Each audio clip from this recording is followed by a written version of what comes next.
하나님 말씀은 사무엘하 6장 6절에서 7절입니다. 하나님 말씀은 사무엘하 6장 6절에서 7절입니다. 그들이 나곤의 타작마당에 이르러서는 소들이 뛰므로 웃사가 손을 들어 하나님에게를 붙들었더니 여호와 하나님이 웃사가 잘못함으로 말미암아 진노하사 그를 그곳에서 치시니 그가 거기 하나님의 궤 곁에서 죽으니라. 아멘. 말씀 제목은 진심된 신앙과 진실한 신앙이라는 제목으로 말씀을 나누도록 하겠습니다. 진심된 신앙과 진실한 신앙이라는 제목으로 말씀을 나누도록 하겠습니다.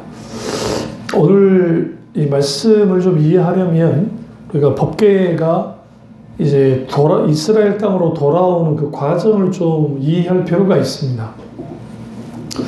원래 이 법궤는 엘리 제사장의 두 아들이 홈니와 비나스가 전쟁에 나아가서 블레셋에게 법궤를 빼앗기게 되고 그 상황에서 하나님의 진노가 블레셋 땅에 이제 있게 되어져서 그들이 도저히 감당할 수 없으니까 이제 소에 태워서 이스라엘 땅으로 보냅니다. 그리고 오랫동안 이제 여기저기 법궤가 떠돌아다녀요.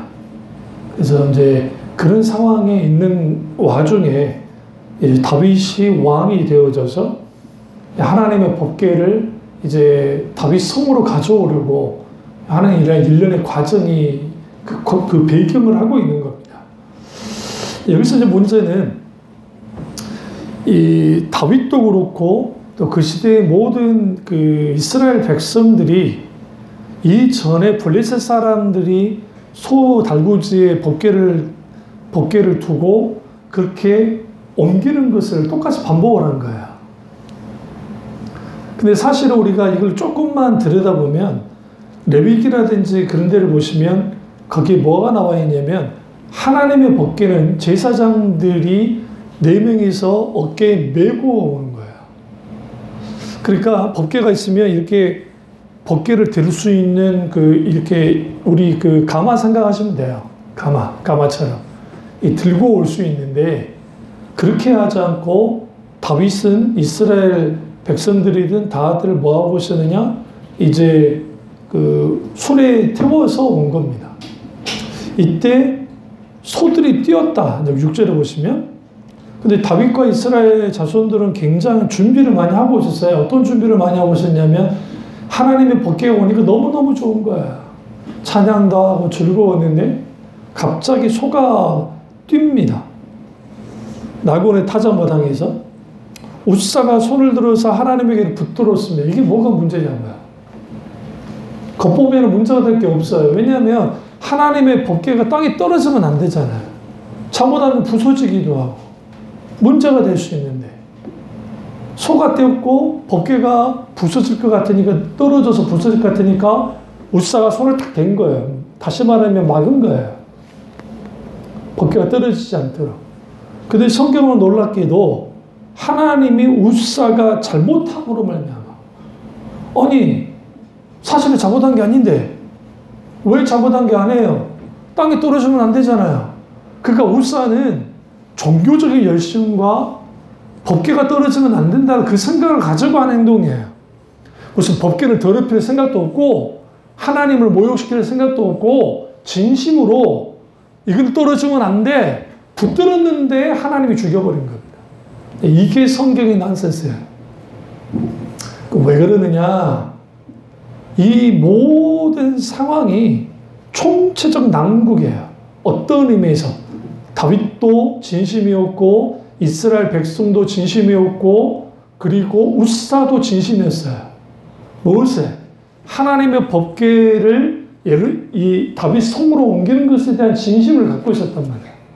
그런데 그 진심이 하나님께 통하지 않았던 겁니다. 우리가 신앙생활 하면서 조심해야 할 게 뭐냐면 내가 하나님께 진심으로 신앙생활을 해요. 그 진심을 가지고 신앙생활하기 때문에 하나님이 그거를 보시고 어여삐 여기셔서 내게 복을 주실 거다라는 생각을 합니다. 문제는 뭐냐면 그 진심이 무엇으로부터 왔냐라는 거예요.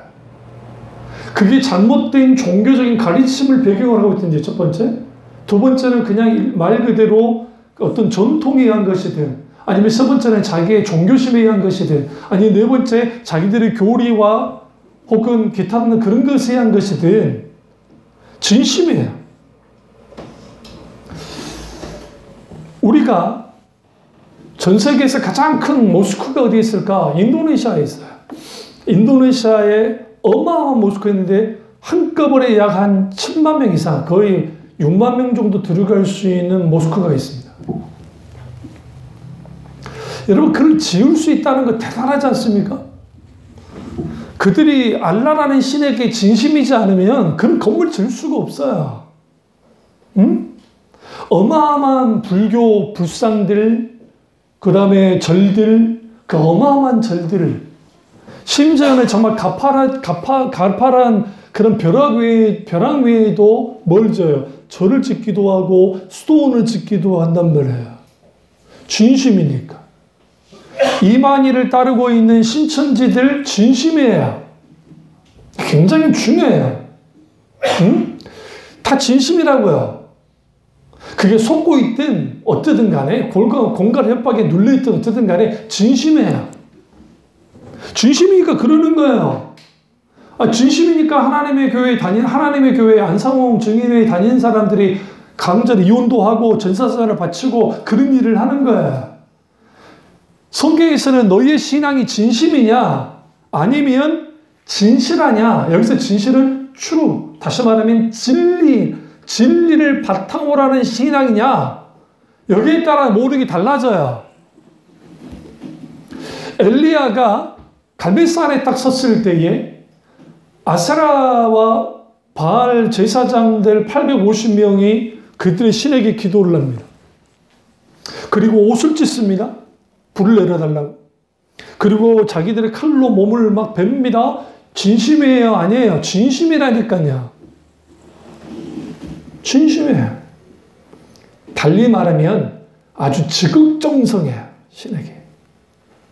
왜 그들은 신에게 지극정성을 할까? 거기에는 조건이 있기 때문에 그렇습니다.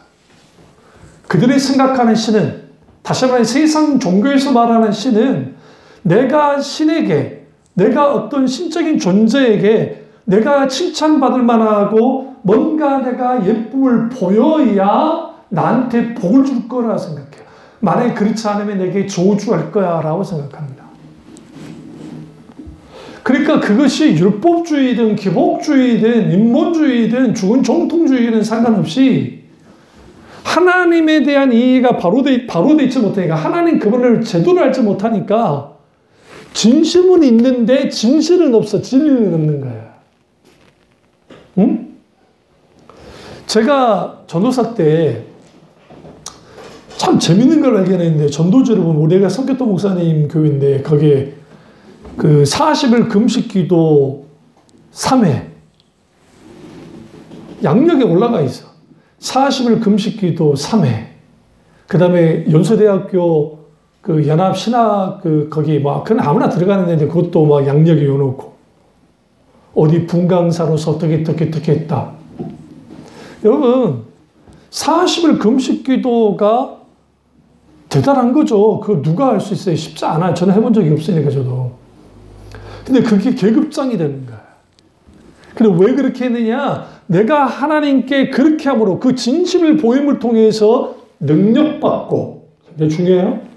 영적인 능력을 받고, 은사를 받고, 그걸 통해서 문제를 해결하고, 그걸 통해서 대단한 영적인 존재가 되어져서 하나님의 사역을 감당해야 되겠다고 생각한 거예요. 그게 한국교회 분위기였어요, 사실. 저도 북한산에, 그때는 삼각산에 했으니까 북한산에 가서 설교도 했어요. 전도사 때, 신학생 때. 친구들이랑 같이 올라가서 밤새도록 거기서 기도하면서, 하나님 앞에 기도하면서 이 나라의 민족 하나님을 살려달라고. 그러니까 그런 기도 했단 말이에요. 그런 기도가 잘못됐다는 게 아니라 진심은 있는데 진실이 빠져버리면 이게 심각해져요. 신앙이. 그리고 극단으로 가는 거예요. 아니면 인간화돼요. 신앙이라는 게. 사람들의 필요를 채워주는 것이 교회가, 설교가 그렇게 되어지면 필요를 채우는 데만 계속적으로 그렇게 방향이 가요. 철저하게 하나님을 중심으로 하나님을 향해서 가는 신앙이 아니라 우리끼리 사측에서 뽀뽀하는 그런 신앙으로 전락할 수 있다는 겁니다. 그러면 진실한 신앙은 진리를 바탕으로 하는 신앙이고, 그러면 진리는 무엇인가? 이걸 먼저 다루고 가야 돼요. 세상에 난 진리가 있다고 말합니다. 불교에서도 진리를 말해요. 그것은 결국 모든 것은 무로 돌아간다. 아무것도 아니라는 거죠. Nothing, 아무것도 없어. 이걸 너무 쉽게 생각하면 안 돼요. 불교가 말하는 진리 속에서 아무것도 아니라는 게 단순한 공허하고 단순하게 허탈하다는 의미가 아니에요. 불교 철학이 그렇게 간단하지 않아요. 인간 철학이, 불교 인간 철학이. 깊은 이해를 들여다보시면. 그 모든 것들을 초탈하는 존재가 된다는 그런 해탈이라 그래요. 그게 고통이든 즐거움이든 아픔이든 어떤 거든 이 모든 것을 해탈한다. 그런 존재가 되어져 버리면 어떤 것에서도 모든 것은 아무것도 아닌 거예요. 그걸 뭐라 합니까? 고타마시타르타. 석가모니라는 뜻이 깨닫는 자니까 내가 깨닫는 자가 되는 거예요. 불교는 내세관이 없어요, 사실은. 진짜 불교는 종교가 아니에요. 인간 철학이지. 석가 자체가 나는 신이란 적이 없어요. 나는 그냥 깨닫는 자일 뿐이야. 그러니까 너희들도 깨닫는 자가 돼. 그럼 불교가 왜 나왔느냐? 힌두교가 너무 극단적인 고행을 하니까 그것은 반작용으로 나왔어요. 석가모니도 똑같이 좀 나를 찾고 내가 왜 살아야 되며 이 세상을 어떻게 돌아가나 그걸 알고 싶어서 했는데 생로병사를 보니까 이게 아닌 거거든. 보리수나무 밑에서 극단적인, 그러니까 이 금욕이나 아니면 그런 것들을 배제하고 자기를 갈고 닦으며 보리수나무 밑에 깨달았다는 거 아닙니까? 그리고 부처가 된 거잖아요. 깨닫는 자가 된 거잖아요. 그리고 그 진심을 다해서 삶을 살고 또 신의 존재에 대한 어떠한 그 갈망함을 가졌던 사람들, 그의 제자라는 모든 사람들이 그랬단 말이에요. 근데 문제는 뭐가 문제가 있냐면, 진심이 곧 이 하나님 앞에 딱 섰을 때 나는 진심이었어요 라고 하는데 하나님께 통하느냐? 그렇지 않으니까 문제인 거예요. 오늘 우사가 그래요. 오늘 우사가. 솔직히 우사가 뭘 잘못했어요?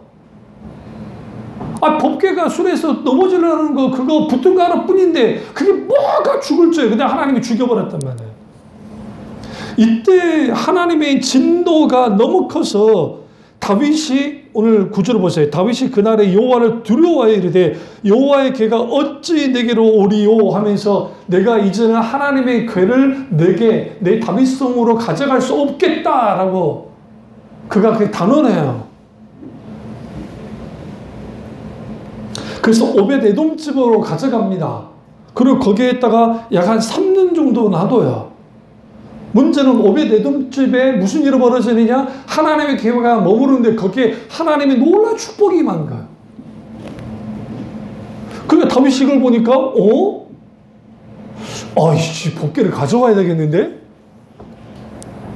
그리고 그가 깨달은 게 뭐냐면, 아하, 이거는 살찐 송아리를 이렇게 이 소래에 끌고 오는 게 아니라 딱 들여다보니까 하나님의 궤는 제사장들이 어깨에 메고 그렇게 들어와야 된다는 거예요. 그걸 안 거예요. 우리가 아무리 신앙이 진심이어도 진리로부터 벗어나면 문제가 됐어요. 그래서 제가 두 극단에 대해서 말했잖아요. 기독교 신앙의 두 극단. 기독교 근본주의와 기독교 자유주의. 이 두 극단. 기독교 근본주의 안에는 또 극단적인 그 소위 말하는 문자주의자들과 혹은 극단적인 신비주의자들. 그 다음에 자유주의자들은 소위 인본주의자들. 대학으로 따지면 연세대학교 신과라든지 이화대대 신과라든지 그 다음에 한신대라든지, 그리고 성공회 대학교라든지, 인대가 다 극단적인 소위 말하는 자유주의자들이에요. 이번에 르세라핌이라고 하는 아이돌, 여자 아이돌들이 그 뮤직비디오를 어디서 찍었냐면 아주 예쁜 교회에서 찍었나 봐요. 근데 그 교회 안에서 발가벗고 아주 야시시한 옷을 입고 거기서 막 춤을 추고 있다고요. 그 교회를 빌려준 목사님이 어떤 정신을 빌려주는지 모르겠지만 그게 지금 문제가 됐어요. 그러니까 이제 기독교인들이 적어도 교회는 신성한 곳이라고 여겨지고 그러면 안 돼, 뭐가 문제냐라고 하니까 그 제작자라든지 그 사람 뭐라면 우리는 아트를 하는 거다. 예술에는 경계가 없다. 이 똑같은 일이 그 영국의 1000년이 넘은 성당에서 락 공연이 있었습니다. 락 공연을 하는데 그냥 락 공연만 하는 게 아니라 술판을 벌이면서 거기서 락 공연을 했어요. 그것에 대해서 공격해왔던 안 된다, 하지 마라 라고 했으면 불구하고 그 성당의 주교라고 하는 사람이 뭐라고 하냐면 젊은이들을 교회로 성당으로 끌어들이는데 뭐가 문제인가? 우리의 진심은 그것이다. 젊은이들이 성당에 오게 하는 것이다. 그건 진심이에요, 그 사람은. 근데 그것이 하나님의 기준에서부터 벗어났기 때문에 그 하나님의 기준에서 벗어나 있으면 그 진심된 신앙이 하나님을 향해서 적극적으로 대적하는 게 돼요. 우사처는.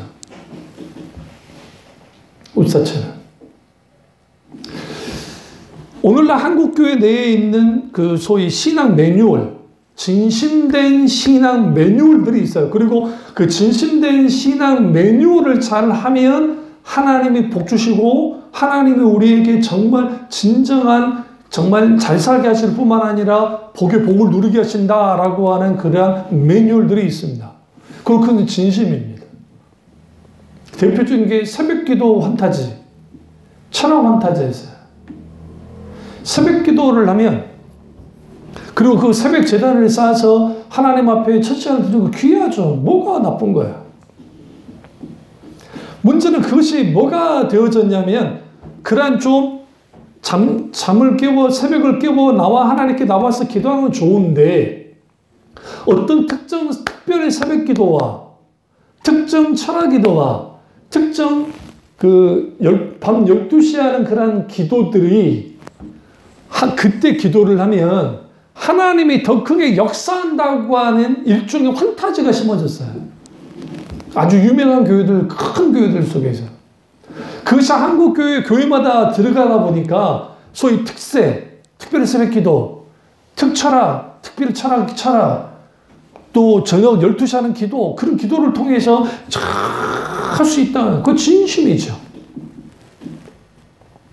그 진심이고 또 그렇게 기도하는 게 나쁜 건 아니에요. 기도하는데 뭐가 잘못된 거예요.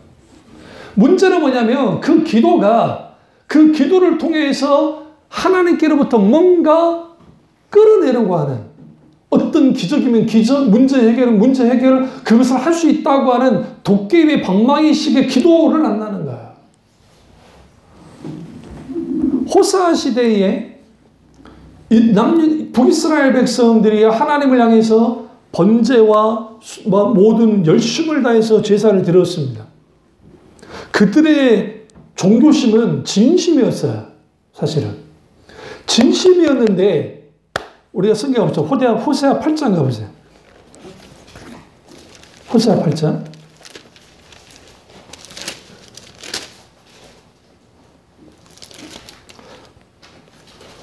6장 가보세요. 6장. 호세아 6장 6절을 보세요. 호세아 6장 6절입니다. 나는 인애를 원하고 제사를 원치 아니하며 번제보다 하나님을 아는 것을 원하노라. 여기서 나는 인애를 원하고, 이거는 이제 나는 사랑을 원하고 제사를 원치 아니하며 번제보다 하나님을 아는 것을 원한다라고 성경이 주의 말하고 있어요. 그들이 뭘 했어요? 제사를 드리고 번제를 드리고 열심히 했단 말이에요. 근데 하나님은 원하지 않는다. 내가 원하는 것도 너희가 나를 사랑하기를 원하고 너희가 나를 아는 것을 원해.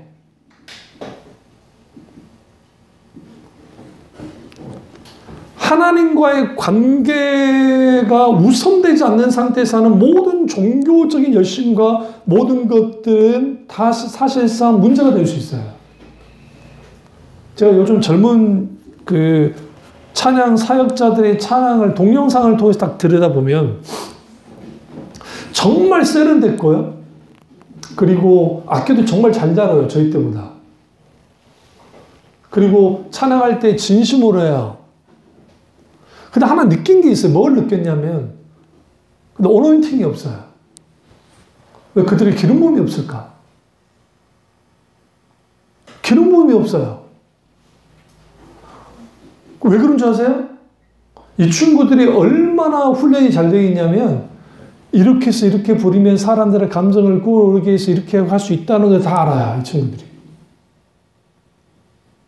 그대로 해요. 정교하게 하는 것은 괜찮아요. 그렇게 하는 것은.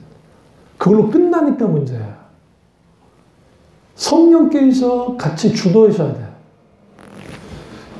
연예인, 가수들이 다수의 찬양 음반을 많이 냈습니다.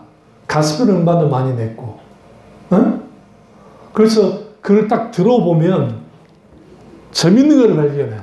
어떤 걸 발견하냐면, 물론 그건 바꿀 수는 없겠지만 본인들의 창법을 그대로 거기다 가면서 하면서 해요. 찬양을. 응? 근데 진심으로 해요.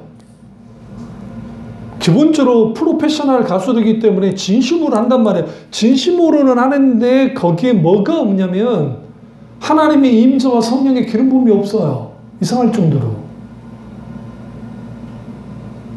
이상할 정도로. 왜 그런 일이 벌어질까? 그 이유가 있어요. 찬양은 우리의 감정을 끌어올리는 게 아니에요. 찬양은 내 앞에 계신 하나님, 찬양받기에 합당하신 하나님 앞에 내가 입술로서 내 중심으로 그분을 향해서 신앙 고백을 드리고 그분을 높이는 거예요. 근데 그분을 높일 때에 나의 단순한 입술만이 아니라 성령의 인도하심과 역사하심 속에서 그분을 향한 민감함 속에서 그분을 향해 찾아 나아갈 때 거기에 기름부음과 임재가 있어요. 이게 큰 차이예요. 그러면 제가 한참 자라날 때는 어땠냐? 그때는 하나님의 부흥계예요. 하나님의 놀라운 기름 부음이 강할 때였어요. 그래서 그때 찬양을 하면 대부분의 강력한 하나님의 놀라운 은혜가 있었다고요. 그때도 감정 위주의 찬양도 많이 있긴 있었지만. 여기에서 진심된 신앙, 이단들에게서 잘 보여요. 으쌰으쌰하는 교회들이 잘 보여요. 그래서 그들이 자기들이 만들어 놓은 규칙, 소위 말하는 그 매뉴얼, 그걸 따라서 신앙생활을 하는 거예요. 기계적으로 착착착착 맞춰서. 불길 같은 성신여 간구하는 다 같이 똑같이 불로 충만하게 하소서 한단 말이야. 그게 어디서 배웠냐? 기존 교회에서 배운 거야. 우리나라 이단들은 우리나라의 초대형 교회 하나님의 부흥 가운데 있던 걸 그대로 벤치마킹해서 그들이 그대로 사용한 거거든. 그들이 김기동이가 이재록이가 이초석이가 이 사람들이 다 했던 게 다 뭐냐면 기존 교회에 있는 것을 그대로 가지고 들어온 거예요. 그걸 가지고 그렇게 해요. 그러면 찬양을 할 때 우리가 들여다볼 게 과거에는 진심이라도 있었어요. 찬송가를 부를 때. 응? 비둘기 같이 온유한 이게 그리고리 찬트 식의 찬양이 한국 이제 찬송가에 들어와 있는 거예요. 근데 그런 찬양을 부를 때에 입술로만 해요. 많은 경우. 그럴 수밖에 없는 게 여러분 한 50년 동안 신앙생활을 했는데 찬송가가 바뀐 적이 딱 한 번 있어. 그 전에 늘 찬송가도 이렇게 있었죠. 어쨌든 크게 바뀐 게 딱 한 번이야. 그럼 보세요. 들어가 있는 곡이 그나마 21세기 찬송가가 나와가지고 한 700곡 정도가 들어오긴 했지만, 근데 그거 다 부르지도 않아. 교회마다 찬송가 부를 때 제가 찬양인도를 많이 했으니까 돌려막기를 몇 곡 가지고 돌려막고 있냐면 딱 100곡 정도로 돌려막기를 해요. 잘 생각해보세요. 부르던 찬양 또 부르고 부르던 찬양 또 부르지 새로운 찬양 잘 안 불러. 일단 교인들이 어려워하고. 그러니까 그 찬양만 부르는 거야. 그럼 우리 교회 지금 성도들이 찬송가 부르면 신세대하고 좋아하는 이유가 뭐냐? 우리 교회는 거의 찬송가를 부른 적이 없거든. 이제 몇 년, 이제 1년 이상 이제 찬송가를 부르니까 그나마 이제 그렇지. 그럼 왜 제가 찬송가를 일부러 안 부르는 건 아니고 했냐면, 거기에 담겨져, 이 찬송가 중에 문제 있는 것들이 너무 많았어요. 곤주가가 들어가 있지 않나? 술을 권하는 게 가사만 바꿔놓고 들어와 있지 않나? 그 다른 나라 민속음악 중에 그것도 하나님과 전혀 관계없는 막 그런 민속음악 곡이 들어와서 막 들어오지 않나? 그래서 21세기 찬송가가 나온 건 사실인데, 21세기 찬송가가 나왔는데 그것도 엉망으로 해놨어요. 그래서 우리 총회에서 21세기 찬송가 쓰지 말고 옛날 찬송가 쓰라고 공문이 날아왔다고요. 몇 년 전에. 그러면 여기 있죠. 진심으로 찬양을 해야. 진심으로 예배도 드려야. 진심으로 하기는 해요. 근데 그게 성령과 진리로 드리는 예배가 아니면 우리는 헛짓하고 있는 거야. 헛짓하는 거라고요. 우리는 진심으로 하나님께 예배 드립시다. 틀린 말 아니라니까요. 근데 거기에 뭐가 있어야 된다? 진리를 바탕으로. 성령과 진리를 바탕으로 한 진심된 신앙이 되지 않으면 하나님이 번저번차고 제사번차나 너희는 나를 사랑하고 너희가 나를 알기를 원해 라고 하는 호사 시대의 이스라엘 백성들에게 말했던 것처럼 똑같이 되어져요. 그러면 진리는 뭐냐? 진리는 하나님을 떠나서는 진리에 대해서 말할 수가 없습니다. 세상에서는 이게 진리야 라고 나와요. 그래서 불교, 뭐 기타 등 종교, 철학 다 이게 진리입니다. 그런데 기독교는 이게 진리야가 아니라 하나님 그분 자신이 진리라는 거예요. 그래서 예수님의 이름 중에 아멘이시오라는 표현을 써요. 계시록에 보시면. 그때 말하는 아멘이시오 할 때 아멘은 예수님을 뜻해요. 왜 그러냐면 예수님 스스로가 뭐라냐? 나는 길이요 진리요 생명이라 했거든. I am the true. 내가 진리야. 어떤 진리? 유일한 진리야. 예수님이 어떤 진리에 대해서 너에게 말해줄 게가 아니라 나 자신이 진리야. 왜? 말씀이 육신이 되어 이 땅에 오셨기 때문에.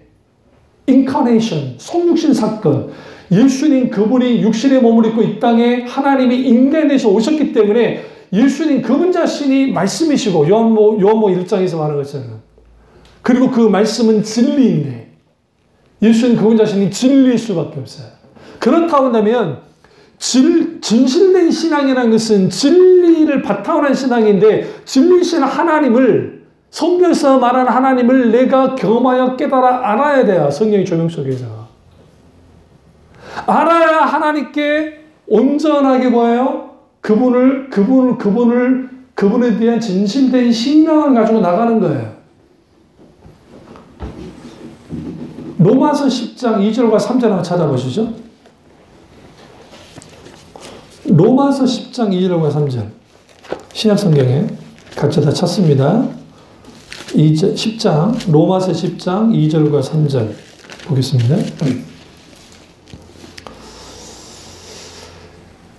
내가 증언하노니 그들이야 하나님께 열심히 있으나 올바른 지식을 따른 것이 아니니라.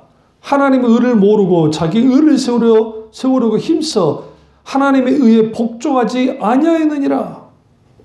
여기서 올바른 지식을 따르는 것이 아니다 할 때 지식이라는 게 뭐냐면 과거 그 개혁 한글판의 번역에서는 이걸 뭐라 하냐면 뭡니까?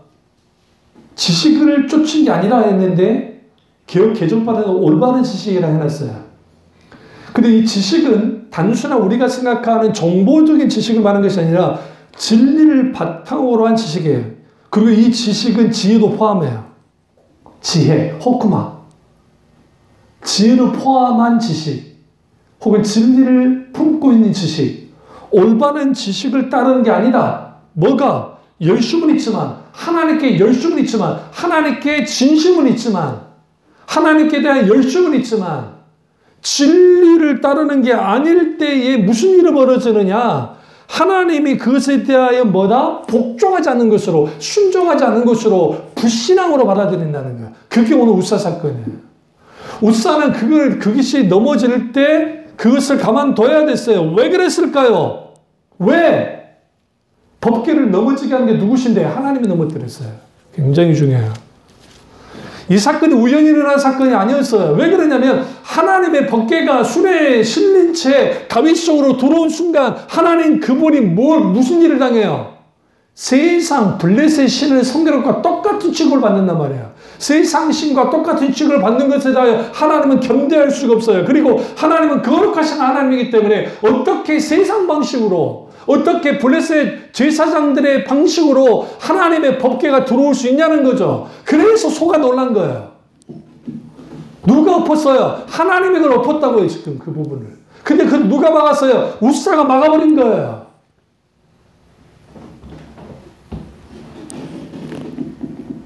웃사가 바로 죽어버렸죠.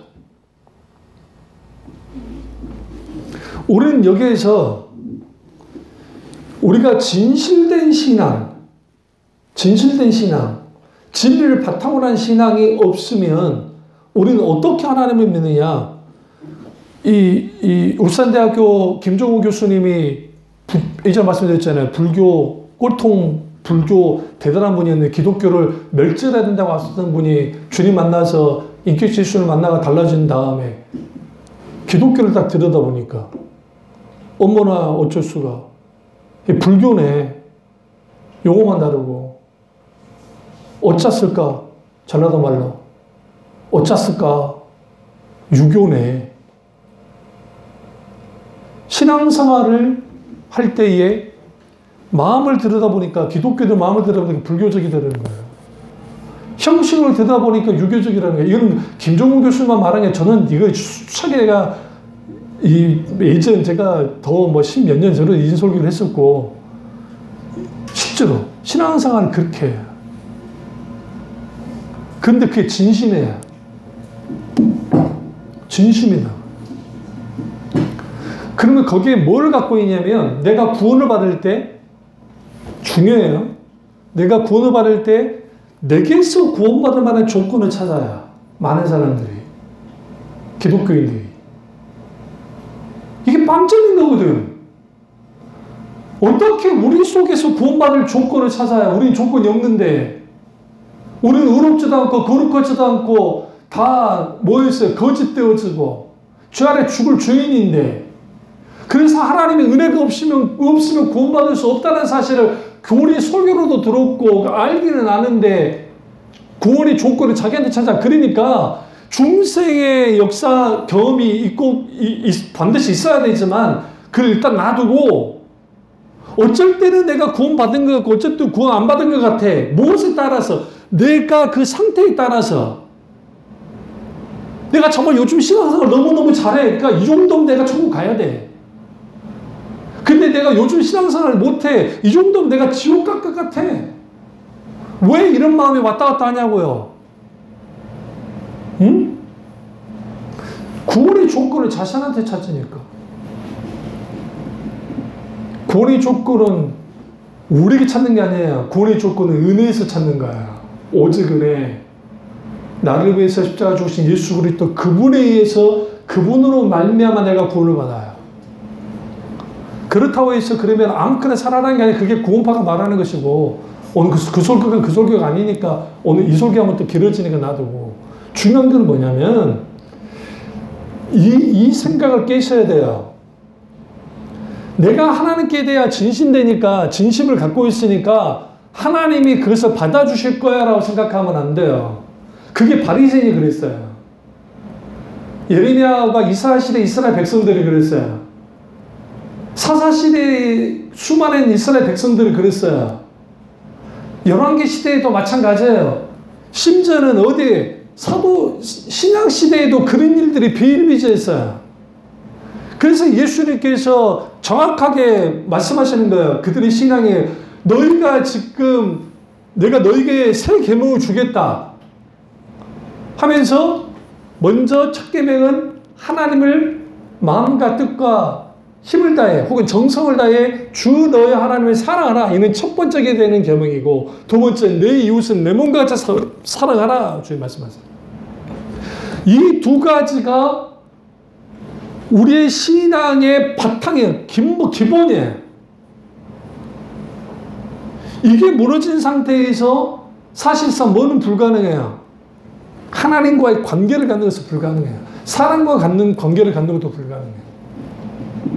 근데 여기서 중요한 게 진심으로 있으니까 진심을 가지고 해. 그래서 정성을 다해서 예배를 드려야 돼. 그게 오늘 저도 그렇게 자랐고요. 요즘에는 집회가 정말 질이 좋아서 예전처럼 국이 타지 않잖아요. 헌금 드릴 때. 그리고 요즘에는 이제 옛날에는 그냥 다 지갑이 아니고 그냥 꾸깃꾸깃 여고 그래서 하도 집회들이 솔직히 상태가 별로 안 좋았잖아요. 그거 저도 어렸을 때 그때 500원짜리가 집회가 있었잖아요. 그러면 그걸 500원짜리를 다리미로 다리는 거예요. 다리미로 다려가지고 그래서 우리 어머니도 다른 걸 내가 봤으니까 그럼 내가 이제 어머니 것도 드려서 그걸 헌금에다가 여가지고 하나님께 헌금을 드렸거든요. 정성을 다해서. 예를 들어 이런 경우죠. 예전에 우리 교회에 있었던 우리 교회 나간 집사지만 어디에서 이상한 걸 배우고 와가지고 우리 교인들하고 하나님 이야기 듣고 제가 경악을 한 적이 있어요. 그게 뭐냐면 어느 교회를 갔더니 우리 교회는 성미는 이제 성미는 안 하지만 교회들마다 성미 요즘에는 이제 큰 교회도 성미 잘 안 해요. 차라리 성미 헌금을 해라. 왜? 그게 여러 쌀들이 이렇게 섞이면 금방 그냥 벌레 생기고 막 문제가 돼요. 근데 그러긴 한데 하면서 이렇게 가르치는 거죠. 자기들 쌀독에 딱 있으면 쌀 푸기 전에 십자가를 그리고 참 놀랐습니다. 십자가를 그리고 기도한 다음에 하나님이 이제 이걸로 잘 먹겠습니다. 하나님 복 주십시오. 탁 떠서 한다는 거예요. 그랬더니 하나님께서 쌀이 떨어지지 않게 여기저기서 쌀도 들어오고 해가지고 한다는 말을 하고 있더라고.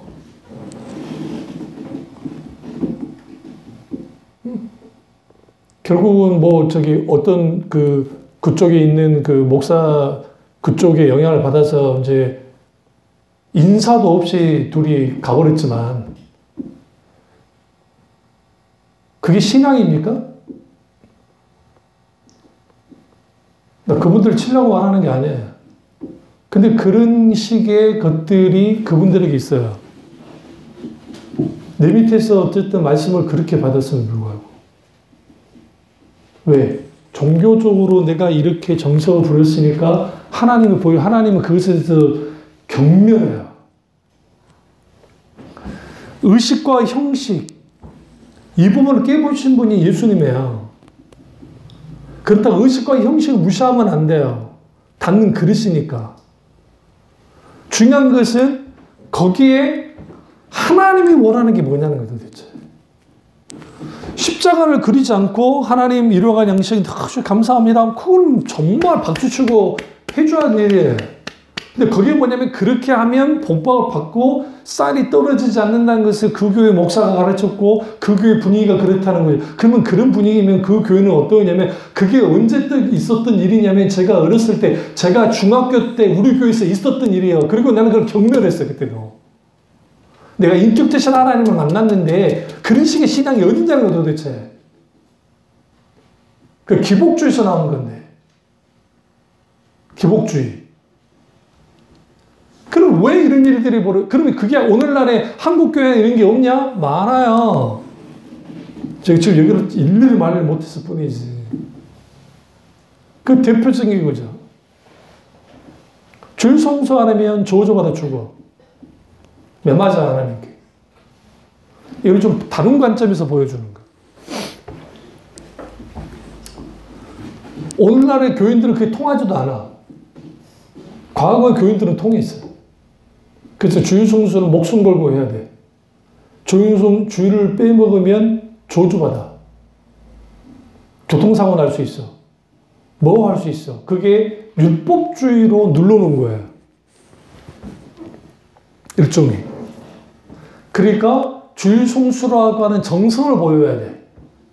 진심을 다해서 주일날 교회 나와 예배 드려야 돼. 그것을 협박으로, 공포로 눌러놓은 거예요. 그게 제 어렸을 때부터 그랬으니까, 그런 것들은.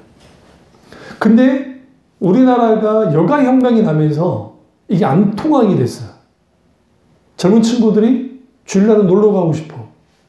그러니까 큰 교회가 토요 예배를 만들어냈어요. 분당의 나무교회. 토요일날 예배 드리고 가. 주일날 안은 괜찮아. 라고 하는. 이런 경우는 있어요. 직업이 주일을 쉴 수 없는 직업이라.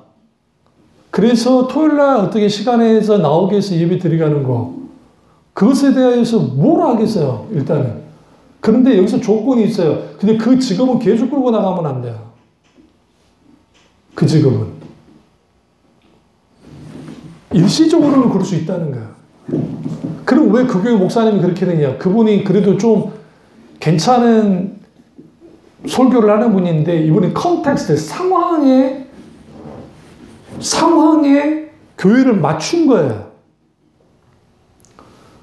그 교회는 담배 피우는 부스가 따로 있어요. 그래서 담배 피라는 거예요, 가서. 담배 피라는 거예요.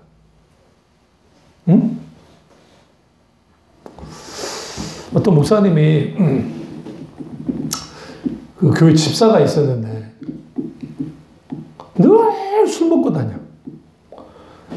매일매일 술 먹어. 그런데 직장에서도 술 먹는 걸 알아요. 그러니까 이제 직장 친구들이, 안 믿는 친구들이, 야, 니는 교회 집사라는 놈이 맨날 술 먹고 다니면 되겠냐?